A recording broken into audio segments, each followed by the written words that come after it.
Hi and welcome student, this is Gopisan. तो हमारे chapter number 2 चल रहा था वास्तविक संख्याएं, रियल नंबर। चैप्टर नंबर 2 वास्तविक संख्याएं।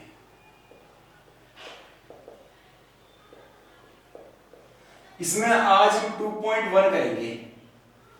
2.1 के लिए आपको पहले यूक्लिड विभाजन देखना। 2.1 में आपके यूक्लिड विभाजन परिमेय बताया गया है। यूक्लिड विभाजन परिमेय। यूक्लिड विभाजन परिमेय क्या होता है? यूक्लिड विभाजन परिमेय का मतलब होता है जब हम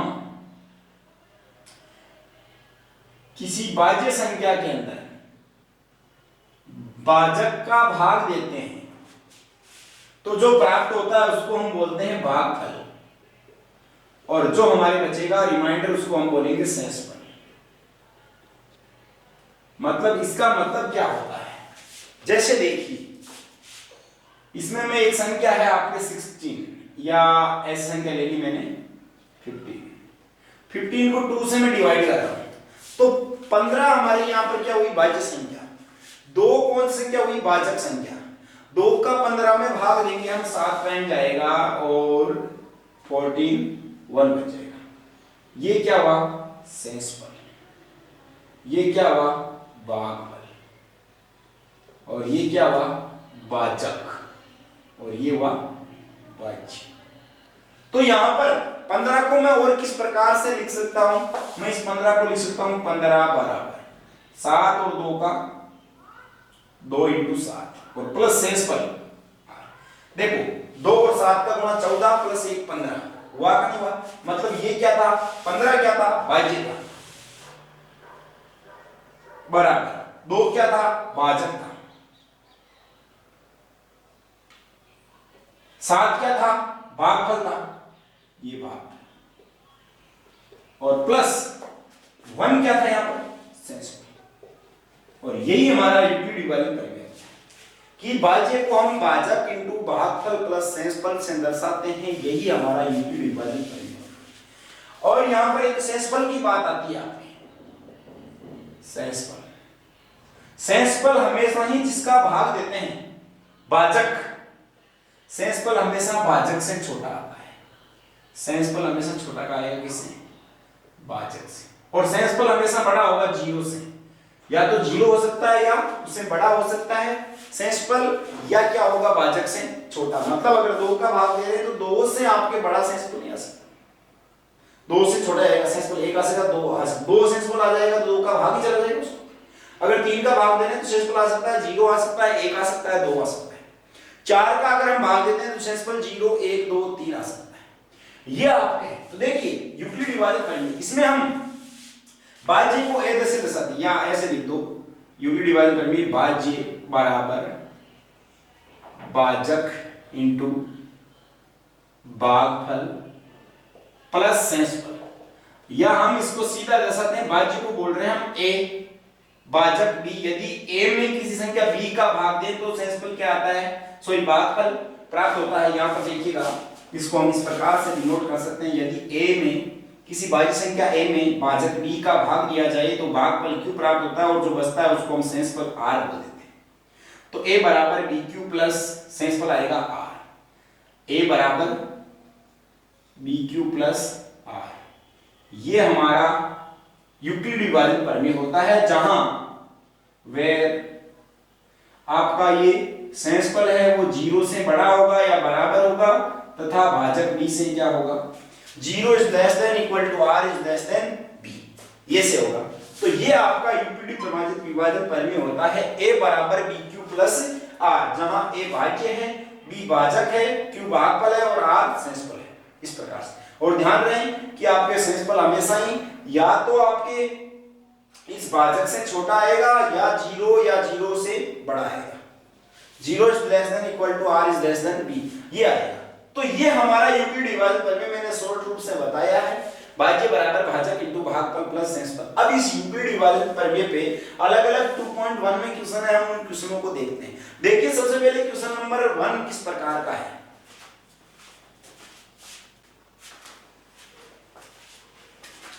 तो देखिए स्टूडेंट, पहला क्वेश्चन दे रखा है, दर्शाइए कि एक विषम धनात्मक पूर्णांक संख्या का वर्ग 8q प्लस 1 के रूप का होता है जहां q एक धनात्मक पूर्णांक है। तो देखिए ऐसे इस क्वेश्चन को हम यूक्लिड विभाजन प्रमेय की सहायता से करेंगे। यदि हम मान रहे हैं कि एक कोई भाज्य धनात्मक पूर्णांक संख्या है और उसमें हम a बराबर bq प्लस r होता है हमारा, a बराबर bq प्लस r, b की जगह क्या है यहाँ पर 8, तो यहां हम 8 का भाग नहीं देंगे क्योंकि 8 का रूप दर्शाना है क्या करने पर, वर्ग करने पर। देखो ऐसा क्वेश्चन एक दो क्वेश्चन समझ जाओगे तो आपको ये क्वेश्चन झट से समझ में आ जाएगा और बिल्कुल भी गलती कभी भी नहीं होगी। हमें वर्ग लेके आना है, संख्या का स्क्वायर करने पे 8 आना चाहिए, तो हम 8 लेंगे तो 8 का स्क्वायर तो 64 ज्यादा हो जाएगा, तो हम यहां पर लेंगे 8 नहीं लेकर 8 के गुणनखंड फैक्टर में से कुछ ले लो, 2 होता है 4 होता है, और 2 लेंगे अगर फैक्टर तो 2 का स्क्वायर कितना होता है 4 होता है, तो भी 8 नहीं आ रहा है हमारे, तो हम क्या ले सकते हैं 4 ले सकते हैं। 4 का स्क्वायर 16 होता है, पर देखिए उससे भी हो सकता है। यदि हम यहाँ पे 8 भी लेंगे तो भी हो जाएगा, ये कोई बड़ी बात नहीं कि हम 8 नहीं ले सकते, 8 भी ले सकते, पर एक बार इसका आप फैक्टर लो 4। यदि हम इसमें 4 का डिवाइड करेंगे 4 से किसी धनात्मक पूर्णांक, ये मान लेते हैं हम, माना ए कोई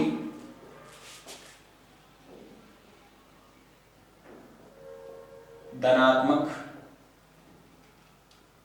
पूर्णांक संख्या है। अब देखिए तब ये किस किस रूप की हो सकती है, तब ये है यदि हम 4 से डिवाइड करते हैं, यहां पर भाजक क्या लेते हैं 4 लेते हैं, तो हमने मान लिया भागफल क्या आ गया q आ गया, तो सेंसफल क्या आएगा उसका, या तो 0 आएगा या 1 आएगा या 2 आएगा या 3 आएगा। 4 का भाग देते हैं तो सेंसफल 0 आ सकता है, 1 भी आ सकता है, 2 भी आ सकता है, 3 भी आ सकता है, पर 4 नहीं आएगा क्योंकि 4 का भाग देते हैं तो भाजक से क्या होता है सेंसफल हमेशा छोटा होता है। तब ये किस रूप का हो सकता है, तब ये आपके कौन कौन से रूप की होगी, देखो a बराबर b q प्लस r से करो, a बराबर b की जगह क्या है भाजक किसका दे रहे हैं हम 4 का दे रहे हैं, q की जगह q ही है, प्लस r 0 हो सकता है, a बराबर bq 4q प्लस सेंसफल 1 हो सकता है, a बराबर 4q प्लस क्या हो सकता है 2 हो सकता है, a बराबर हम क्या करेंगे 4q प्लस 3 तक लाएंगे, परंतु हमें यहाँ q का रूप तो दर्शाना है, तो हम यहाँ पर भागफल q नहीं मानकर m मान लेते हैं, क्या मान लेते हैं m मान लेते हैं। तब ये 4m या 4m प्लस 1 या 4m प्लस 2 या 4m प्लस 3 के रूप का होगा, क्या होगा, तब ये 4m प्लस 0 0 लिखने की आवश्यकता नहीं, 4m या 4m प्लस 1 या 4m प्लस 2 या 4m प्लस 3 के रूप का होगा, वापस हमने एक कोई धनात्मक पूर्णांक माना और उसमें भाजक इसका फैक्टर 4 लिया है, हमने फैक्टर 4 ले लिया है, 8 भी ले सकते हैं, 8 से क्वेश्चन लंबा हो जाएगा थोड़ा, क्यों होगा, क्योंकि 8m plus 1 8m plus 2 8m plus 3 8m plus 4 8m plus 5 8m plus 6 ज्यादा हो जाएगा। और देखिए इसमें हमने 4 लिया तो 4m प्लस क्या आ सकता है 4 भाजक हो तो 4m प्लस 0 मतलब 4m प्लस 0 का मतलब क्या हुआ 4m, और या सेंसफल क्या आ सकता है 1, तो 4m प्लस 1 या सेंसफल आ सकता है 4m प्लस 2 सेंसफल आ सकता है 4m प्लस 2 3 सेंसफल आएगा 4m प्लस 3 के रूप का होगा। परंतु इसमें किसका नाम लिया है धनात्मक पूर्णांक संख्या, विषम धनात्मक पूर्णांक संख्या का वर्ग का रूप दर्शाना है, तो इसमें विषम संख्या कौन कौन सी होगी, यहां पर ये m की जगह कोई सा भी पूर्णांक रख के देख लो आप, इसमें m की जगह कोई पूर्णांक रख के देख लो, ये करेंगे 4 और m का मल्टीप्लाई 4 क्या हो गया सम हो गया 4m प्लस 1 4 प्लस 1 5 विषम हुआ नहीं हुआ, ये विषम का रूप है। और ये वापस 4m प्लस 1 4 इंटू 1 4 प्लस 2 सम का रूप हो गया, ये 4 प्लस 3 7 हो गया, ये 2 रख दो 4 और 2 का गुणा 8 4 दूनी 8 और 1 9 विषम का है, 4 दूनी 8 और 3 11 ये भी विषम। परंतु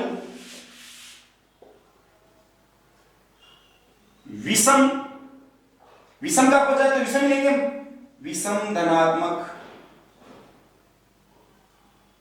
पूर्णांक का रूप कौन कौन सा आ रहा है 4m प्लस 1 या 4m प्लस 3 के रूप का होगा, किसके बराबर माना था ये हमने, अब देखिए इसलिए यहां से देखना a बराबर यूक्लिड विभाजन प्रमेय से 4m प्लस क्या है तो एक। ए को एक तो क्या रूप आया, ए का रूप एक तो क्या आया 4m प्लस 1। ए के विषम पूर्णांक का रूप क्या आया है 4m प्लस 1। किसका चाहिए, उनके वर्ग का रूप चाहिए, तो हम दोनों पक्षों का वर्ग कर दो। दोनों पक्षों का वर्ग करने पर a का वर्ग a स्क्वायर और 4m प्लस 1 इसका वर्ग। यहां पे फॉर्मूला लग रहा है आपके a प्लस b का होल स्क्वायर क्या होता है a square plus b square plus 2ab। तो हो जाएगा यहां पे a स्क्वायर बराबर a स्क्वायर 4 का square 16 m square plus b a का स्क्वायर 1 प्लस 2ab 2 और 4 का मल्टीप्लाई 8m का 1 से 8 है। अब हमें प्लस 1 का रूप दिखाना है तो 1 को लास्ट में लिख दो a स्क्वायर बराबर 16m square plus 8m plus 1 को लास्ट में लिख दिया। अब हमें 8q का रूप लाना है तो इन दोनों में 8 कॉमन ले लो तो यहां क्या बचेगा 2 और m स्क्वायर प्लस 8 कॉमन ले लिया तो m। हालांकि m भी कॉमन आ रहा है पर m कॉमन हमें नहीं लेना क्योंकि हमें 8q का रूप लेके आना है तो ये प्लस 1। अब हमने जो आपके लिए एक्स्ट्रा है देखो 8 चाहिए हमें 8 चाहिए एक भी हमें चाहिए ये हमें नहीं चाहिए, इसकी जगह हमें क्या चाहिए q। तो हम मान लेंगे लेट माना 2m स्क्वायर प्लस m, ये तो हमें प्रूव करना है इसलिए मानना ही पड़ेगा। तो इसलिए a स्क्वायर बराबर क्या आ गया 8, इसकी जगह क्या लिख देंगे q प्लस 1। तो किसी भी धनात्मक पूर्णांक संख्या a मानी और उसके वर्ग का रूप क्या आया 8q प्लस 1 का रूप आया। अगर हम यहां a बराबर 4m प्लस 3 भी ले, विषम पूर्णांक का रूप ये नहीं है 4m प्लस 3 रहे तो भी आप इसी से कर सकते हैं। क्या हो जाएगा वहां पर देखो, हालांकि दोनों करने की आवश्यकता नहीं है, आप एक कर सकते हो। तथा यदि a बराबर हम 4m प्लस 3 का रूप भी ले, ये भी विषम पूर्णांक का रूप है, आप कहेंगे कि इससे भी ये लेके आओ रूप तो भी हम ला सकते हैं। देखिए दोनों पक्षों का वर्ग कर दो, दोनों पक्षों का वर्ग करने पर a का वर्ग a स्क्वायर और 4m प्लस 3 का वर्ग तो वही फॉर्मूला जाएगा a प्लस b का होल स्क्वायर। सॉल्व करो a स्क्वायर बराबर 4 का square 16 m square plus b square 3 का स्क्वायर 9 और प्लस हमें 2ab 4 into 2 8 8 और 3 24 n। अब इसमें हमें लास्ट में क्या चाहिए 1 चाहिए। देखो 1 कैसे लाऊंगा मैं, इसमें 16 m स्क्वायर है जैसे लिख दिया, 24 m पहले लिख दिया और मैंने 9 को 9 नहीं लिखकर 8 प्लस 1 लिख दिया। 9 को मैं 8 प्लस 1 बोल सकता हूं, बिल्कुल क्यों नहीं बोल सकता। अब एक आ गया मेरे, एक चाहिए था और क्या चाहिए 8 चाहिए, तो 8 इनमें से कॉमन ले लो, तीनों में से a स्क्वायर 8 कॉमन लिया तो क्या बचा 8m प्लस 3m प्लस 1 और प्लस 1। अब मेरे को ये भी चाहिए ये भी चाहिए ये नहीं चाहिए, इसको मान लेता हूं q। माना 8m square plus 3m plus 1 is equal to q। तो इसलिए a square is equal to आ गया 8 और इसको क्या मान लिया q और प्लस 1। अब देखो फ्रॉम इक्वेशन फर्स्ट ले लो चाहे सेकंड ले लो, हम लिखेंगे चूंकि समीकरण 1 व 2 से हमने a क्या माना था धनात्मक पूर्णांक संख्या मानी थी, a कोई धनात्मक पूर्णांक संख्या है और 4m प्लस 1 और 4m प्लस 3 किसका रूप आया था विषम पूर्णांक का रूप आया था। किसका आया था विषम पूर्णांक। और इसको a बराबर ये रख के और a बराबर ये रख के हमने क्या प्रूव कर दिया 8q प्लस 1 8q प्लस 1। तो इन दोनों से क्या निष्कर्ष निकला कि किसी भी धनात्मक विषम पूर्णांक संख्या का वर्ग 8q प्लस 1 या 8q प्लस 1 के रूप में है। तो 8q प्लस 1 के रूप में बताना था तो हम लिख देंगे अतः किसी धनात्मक विषम पूर्णांक संख्या का वर्ग 8q प्लस 1 के रूप का होता है। तो ये क्वेश्चन है। देखिए इस क्वेश्चन से आप ज्यादा कंफ्यूज मत होना, ये क्वेश्चन ये बोलता है उस प्रकार से प्रूव करना होता है। आप कहोगे इसको q कैसे मान लिया, इसको q कैसे मान लिया, हमें इसके रूप का लेके आना है, बस कुछ नहीं करना है। यूक्लिड विभाजन प्रमेय का सहारा लेते हुए ऐसे क्वेश्चनों में सबसे पहले हमें धनात्मक पूर्णांक संख्या a माननी पड़ेगी। क्या माननी पड़ेगी a, और भाजक b क्या मानना पड़ेगा इसके फैक्टर के अकॉर्डिंग। हम 8 भी मान सकते हैं, 8 का फैक्टर 2 भी होता है, 1 भी होता है, 8 भी होता है। फैक्टर के अकॉर्डिंग हम यहाँ क्या ले लेंगे, बड़ा लेंगे ताकि 8 आ जाए वर्ग का रूप। तो 4 लेंगे, 4 का स्क्वायर 16 होता है और उसको 2 into 8 कह सकते हैं हम, या 8 भी ले सकते हैं। 8 का स्क्वायर कितना हो जाएगा 64। फिर आपकी थोड़ी कैलकुलेशन लंबी हो जाएगी, इसलिए मैंने इसका फैक्टर क्या लिया 4 लिया, 2 नहीं लिया। 2 लिया तो 2 का स्क्वायर 4, 8 तक पहुंच ही नहीं रहे हम। तो मैंने यहाँ भाजक क्या ले लिया 4, ये भाज्य, और भागफल क्या मान लिया m मान लिया, क्योंकि q का रूप तो हमें लेके आना है। भागफल m मान लिया, शेषफल 4 की कंडीशन में शेषफल ये तीनों में से चारों में से कोई सा 0 1 2 3। तो इस कंडीशन में किसी भी यदि एक कोई धनात्मक पूर्णांक संख्या है तो यूक्लिड विभाजन प्रमेय से ये 4m+0 या 4m+1 या 4m+2 या 4m+3 के रूप का होगा। परंतु इसमें विषम का कौन कौन सा रूप है, m की जगह कोई सा भी आप नेचुरल नंबर ऐड करके देख लो तो क्या आएगा, विषम पूर्णांक का रूप 4m+1 और 4m+3 का रूप है। तो हमने एक बार 4m+1 लिख के रख दिया, सोल्व कर दिया इसको, एक बार 4m+3 रख के सोल्व कर दिया। 4m+1 एक किसी धनात्मक पूर्णांक संख्या का रूप है, उसके हमें किसका रूप चाहिए, वर्ग करना है, तो वर्ग स्क्वायर कर दो। दोनों तरफ हमने क्या कर दिया स्क्वायर, a स्क्वायर या a+b के होल स्क्वायर का फॉर्मूला दिया, 16m² + 1, 1 का स्क्वायर 1 और 2ab, 2 × 4 8 × 1 8, 8 और m a स्क्वायर +1 चाहिए, उसको लास्ट में लिख दिया हमने। तो a स्क्वायर = 8 कॉमन आ गया दोनों में, क्यों आया, क्योंकि हमें यहाँ पर 8 क्यों चाहिए, तो ये कॉमन 8 ले लेंगे हम। तो क्या बच गया यहाँ पे 2m² + 8 कॉमन ले लिया तो m बचा +1। तो माना ये हमें एक्स्ट्रा है, या इस मान लो ये हमारा फालतू की बात है, तो फालतू की बात को हम क्या मानेंगे, क्यों मानेंगे। तो माना 2m² + m = q, तो a² = 8 और इसको क्यों मान लिया तो q + 1, 8q + 1 का रूप आ गया किसका, किसी धनात्मक पूर्णांक संख्या के धनात्मक विषम पूर्णांक, विषम धनात्मक पूर्णांक संख्या का वर्ग का रूप किसका रूप आया 8q + 1। या आप कहोगे ये भी विषम पूर्णांक का रूप था, इससे भी लेके आओ, इससे भी हम ला सकते हैं a = 4m+3, दोनों पक्षों का वर्ग करेंगे, a² = 4m+3 का होल स्क्वायर, तो क्या हो जाएगा a² = a+b के होल स्क्वायर के फॉर्मूले से इसको खोल दिया। यहाँ पे 9 है, हमें 9 नहीं चाहिए, लास्ट में 1 चाहिए, तो हम 9 को मैं 9 नहीं लिख के a² = 16m² + 24m और 9 को मैंने लिख दिया 8 + 1, क्या लिख दिया 8 + 1, एक ही बात है, 9 को 8 + 1 कह सकता हूं मैं, क्यों नहीं कह सकता। अब देखिए a² मेरे को 8 चाहिए, 8 कॉमन ले लिया तीनों में, तो हो गया 8m² + 3m + 1 और इस +1 अलग से चाहिए मेरे को, अलग से चाहिए प्रूव करने के लिए। तो मैंने माना ये फालतू का कचरा हुआ हमारे लिए, 8m² + 3m + 1 इसकी जगह मैंने q ले लिया, तो a² = 8 और ये q हो गया 8q + 1। तो इक्वेशन फर्स्ट और सेकंड दोनों में धनात्मक विषम पूर्णांक का वर्ग का रूप क्या आया 8q + 1 का रूप आया, और यही हमें प्रूव करना था। इनमें से हम दोनों में से एक कोई सा भी कर देंगे तो भी हमारा इक्वेशन सही है। हमें 8q + 1 का रूप दिखाना यहां के साथ है, उसको आवश्यकता नहीं है। परंतु ये तो अगर किसी की कंफ्यूजन होगी 4m+1 से आ गया 4m+3 से आएगा भी नहीं, 4m+5 करना चाहिए, सॉरी 5 तो हो ही नहीं सकता क्योंकि शेष पर ज्यादा नहीं आ सकता। तो इस प्रकार से ये पहला क्वेश्चन था। इस क्वेश्चन को देखेंगे आप एक दो बार और क्वेश्चन देखेंगे अगले, तो एकदम नॉर्मल क्वेश्चन है क्योंकि ये प्रश्न मॉडल उस प्रकार से हमें इसको दिखाना होता है। देखिए नेक्स्ट क्वेश्चन,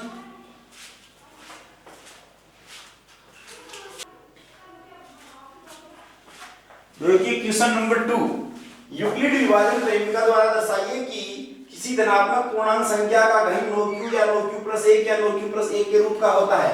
अब की बार धनात्मक पूर्णांक संख्या का घन है ना, सम विषम से कोई मतलब नहीं है, धनात्मक पूर्णांक संख्या ही लेनी है हमें। तो हमने मान लिया, माना एक कोई धनात्मक पूर्णांक संख्या है, माना कि एक कोई धनात्मक पूर्णांक संख्या है, धनात्मक पूर्णांक संख्या है, तब ये है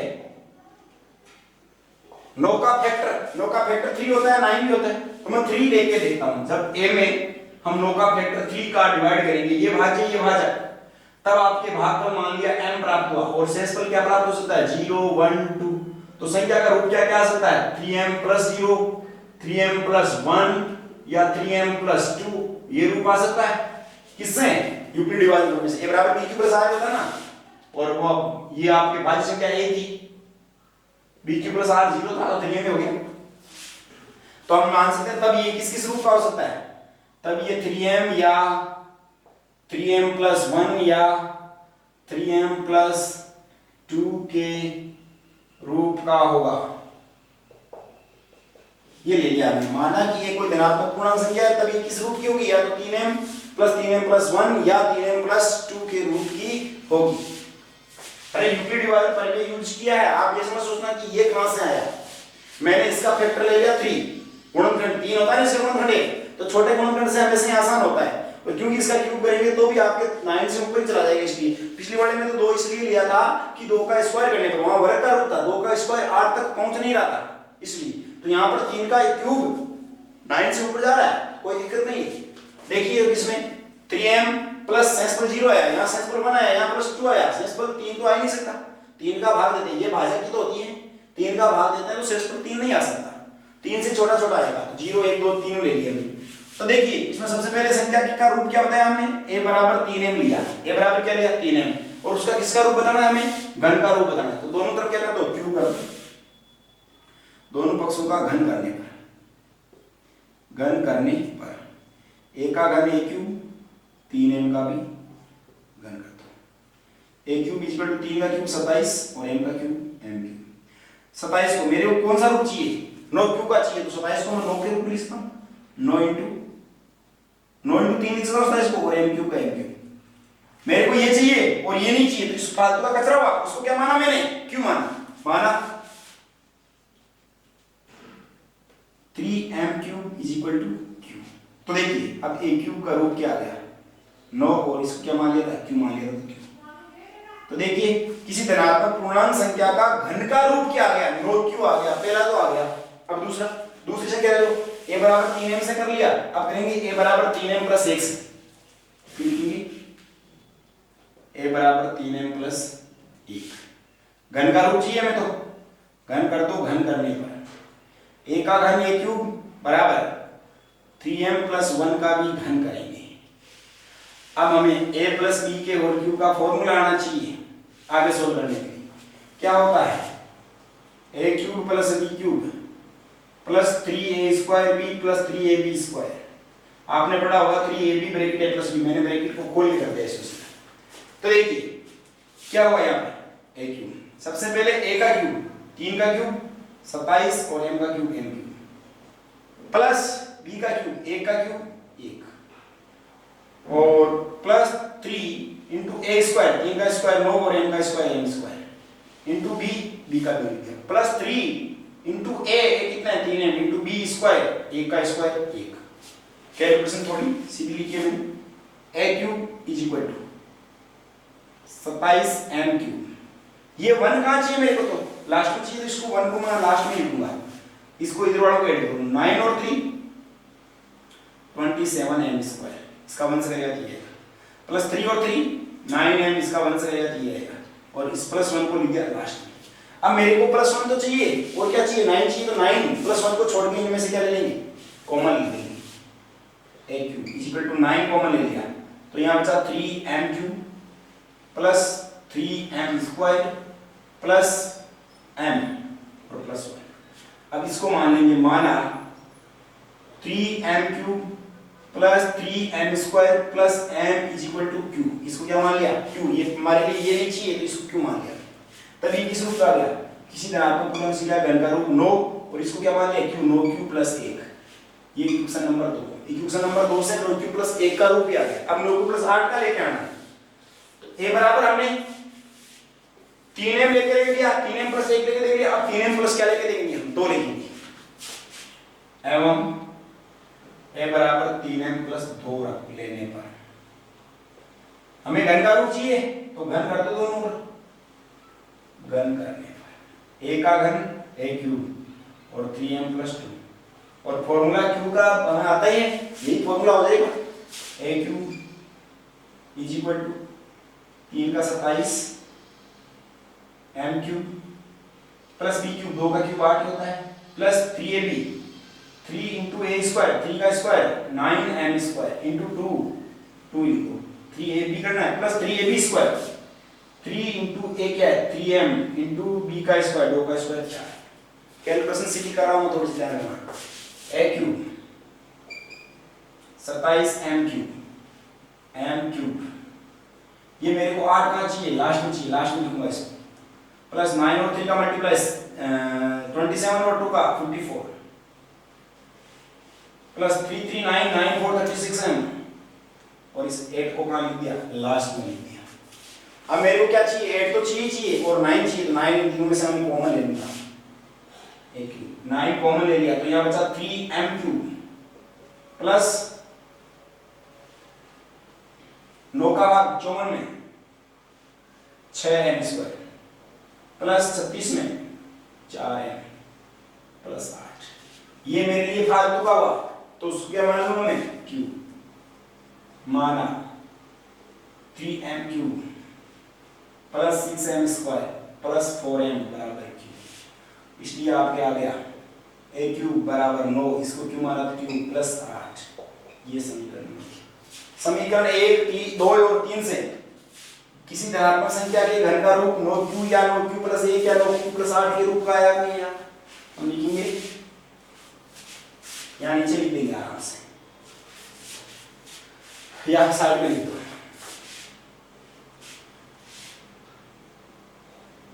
समीकरण 1, 2 व 3 से क्या आया, किसी धनात्मक पूर्णांक के घन का रूप, किसी धनात्मक पूर्णांक के घन का रूप 9q या 9q प्लस 1 या 9q प्लस 8 के रूप का होता है। 9q या 9q प्लस 1 या 9q प्लस 8 के रूप का होगा, यही हमें प्रूव करना है। तो देखिए एकदम इजी क्वेश्चन है, जैसे ये कह रहा है वैसे वैसे आप उसको प्रूव कर दो। वर्ग का है तो स्क्वायर कर दो और घन का है तो क्यूब कर दो दोनों ओर, और जो लेके आने का वो कह रहा है वो लेके आ जाओ। एकदम सिंपल सा क्वेश्चन है, थोड़ा सा दिमाग लगाओ इसको। तो ये हो गया हमारा क्वेश्चन नंबर 2।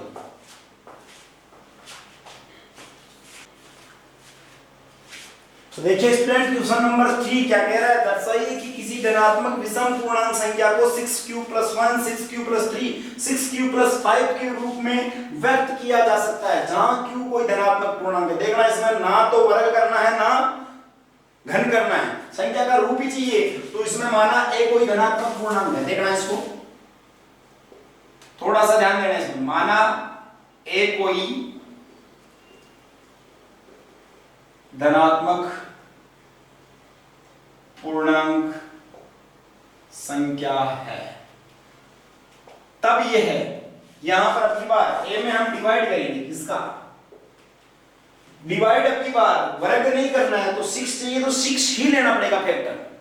जब वर्ग करने पर तो क्या है कि हमने इसका कोई फैक्टर लेते, भाई 3 का स्क्वायर 9 हो जाता, फैक्टर लेते हैं, या क्यूब करने पर सॉरी 3 का स्क्वायर 27, जैसे वैसे कुछ भी ले सकते थे हम, 8 वाले में उसमें लिया था उस प्रकार से। परंतु यहाँ पर तो धनात्मक पूर्णांक संख्या का चाहिए, तो हमें 6 चाहिए और एक बार शेषफल 5 भी चाहिए, तो हमें भाजक उस कंडीशन में 6 ही लेना पड़ेगा। किसी संख्या का सीधा रूप पूछ ले तो जो यहाँ पर दिया होता है वही भाजक लेते हैं। उस कंडीशन में आपके भागफल को भी क्यों ही लेना है, क्योंकि इसमें चेंज तो कर नहीं सकते, उसमें तो वर्ग किया था तो उसलिए m को हमने q के रूप में लिख दिया था। परंतु इसमें आपको q भागफल ले लिया और शेषफल क्या आ जाएगा इस कंडीशन में 1 0 1 2 3 4 5 6 सॉरी 5 तक आ सकता है 6 की कंडीशन में। तो हमने क्या लिख दिया, माना ये कोई धनात्मक पूर्णांक संख्या है, तब ये किस किस रूप में आ सकती है, 6q के रूप में, 6q + 1 के रूप में, 6q + 2 के रूप में, 6q + 3 के रूप में, 6q + 4 के रूप में, 6q + 5 के रूप में। a का मान इसके रूप में आ सकता है, प्लस 0 लिख दो सही सेंस पर। यूक्लिड विभाजन करने से हम ये रूप ला सकते हैं इसका, इस कंडीशन से। तब ये 6q या 6q + 1 या 6q + 2 या 6q + 3 या 6q + 4 या 6q + 5 के रूप में होगी, के रूप में होगी धनात्मक पूर्णांक संख्या इस रूप में। या देखो हमारी a बराबर पहला रूप आया 6q, या ऐसे मान लो आप q बराबर कोई सा भी पूर्णांक रखने पर, q बराबर 1 पूर्णांक रख लो, 2 रख लो, 3 रख लो, q बराबर 1 पूर्णांक रखने पर, क्योंकि हमें पता लगाना है इसमें विषम का कौन कौन सा रूप है, विषम पूर्णांक का रूप दर्शाना है। तो हमने q बराबर यहाँ 1 पूर्णांक मान के देख लेंगे। पहला क्या आया था, a बराबर 6q आया था, तो 6 इंटू क्यू कीजिए, ए लिखा तो 6, ये कौन सा रूप आया, सम का रूप आ गया। वापस ए बराबर दूसरा क्या आया था हमारे 6q प्लस 1 का रूप आया। तो इस कंडीशन में 6 इंटू क्यू कीजिए 1 प्लस 1, तो ये 7 किसका रूप आ गया, विषम का रूप। वापस दूसरा aq बराबर 6q प्लस 2 का रूप था, तो 6 इंटू 1 प्लस 2 क्या आया 8, ये कौन सा रूप आ गया, सम का रूप आया। a बराबर वापस 6q प्लस 3 ले, तो 6 इंटू 1 प्लस 3 इक्वल टू 9, कौन सा रूप है, विषम का रूप। वापस a बराबर 6q प्लस हम 4 लें, तो 6 into 1 plus 4 equal to 10 equal to sum का रूप। वापस a बराबर 6q प्लस हम 5 लें, तो 6 into 1 plus 5 equal to 11 equal to विषम का रूप। तो देखिए ये मैंने क्यों लिया, यहाँ पर पूर्णांक क्यों कीजिए 1 लिख के 2 भी लिख सकते हैं, 2 लेंगे तो 6 इंटू 2 12 है, सम 6 इंटू 2 12 प्लस 1 3 13 विषम। वापस 12 प्लस 2 14 सम, 12 प्लस 3 15 विषम, 12 प्लस आपके 4 16 सम, 12 प्लस 5 17 विषम।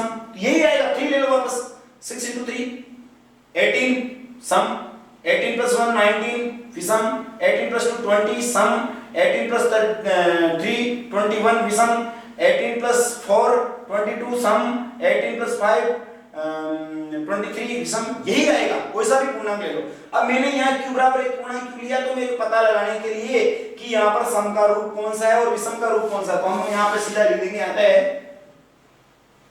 किसी धनात्मक पूर्णांक संख्या, धनात्मक विषम पूर्णांक संख्या, अतः किसी धनात्मक विषम पूर्णांक संख्या को किस रूप में लिख सकते हैं हम, विषम वाले रूप बताओ, ये था, इसका रूप क्या था 6q प्लस 1, 6q प्लस 1, या और विषम संख्या कौन सी थी, ये थी, इसका रूप विषम वाला कौन सा था 6q प्लस 3, या और विषम कौन सी थी, ये 11 थी, 6q प्लस 5 के रूप में होती है, क्या के रूप में होगा, विषम पूर्णांक संख्या का रूप इस रूप में होगा। और यही हमें प्रूव करना था।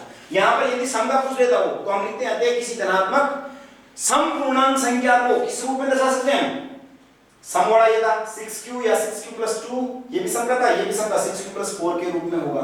धनात्मक विषम पूर्णांक संख्या को 6q या 6q प्लस 3 या 6q प्लस 5 के रूप में धनात्मक विषम पूर्णांक संख्या का ये रूप होगा, के रूप में होगा।